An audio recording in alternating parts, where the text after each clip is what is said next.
ng rooftop ng Baby Love. Dito kami mamaya mag-aal ng fireworks. Kitang-kita kasi dito eh. Oh. Yan ang itsura ng rooftop ngayon. Mamaya tayo magpa-fireworks. Dito abangan natin. Diba? Yun. Wow.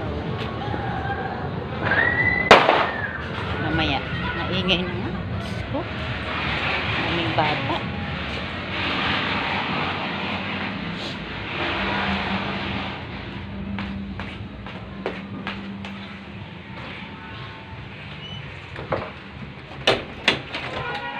Relax muna ako dito sa kwarto kasi yung anak ko yung nagluluto.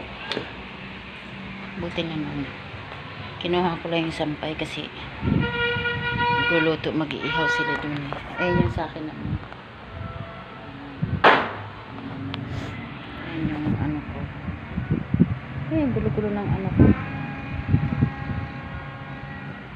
Gulo-gulo ng aking hair. Nasira na pala ito. Diba? Ayusin ko na lang maya-maya. Nagsando ako, ang init. Ay, Diyos ko po. Ba't ba ang init-init ng ano weather ngayon bago mag New Year? Yan, apit-apit tayo. Nagready na yung ano ko, salad ko. Tapos, nagluto na yung anak ko si strawberry ng menudo at saka spaghetti kasi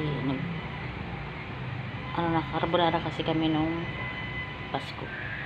Tapos mag-ihaw kami, yun lang, konti lang. Tapos mag-cake kami, may salad, yun lang.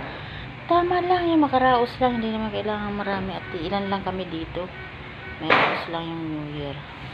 Maya uli mga ka-Baby Love, update ko kayo. Medyo pahinga lang ako ng konti kasi napagod ako talaga. Nag-grocery, tapos namalengke, tapos nagluto, nag-ayos. Maya ako mga ka-Baby Love. Happy New Year sa lahat. Bye bye.